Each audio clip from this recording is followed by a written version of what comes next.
This is the brief on the spiritual roots of leftist ideology and why some people are choosing to leave it behind. So we're digging into this really interesting YouTube analysis, right?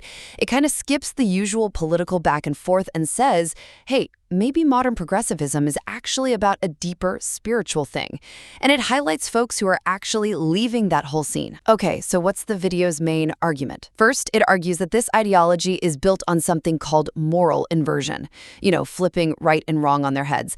It even points back to that old Bible verse about calling evil good and good evil. Think about stuff like redefining gender or framing abortion not as ending a life, but just reproductive rights. Second, and this really brings it home, there's a personal story from someone who used to be part of the LGBT community. She basically said, look, they preach inclusivity, but it felt more like one-way thinking, where outsiders get demonized and free speech gets shut down as hate speech. She also mentioned this kind of startling lack of self-awareness, like focusing on being misgendered while maybe ignoring huge global issues. A real sense of privilege, she called it. Finally, the video says the root of all this, it's pride.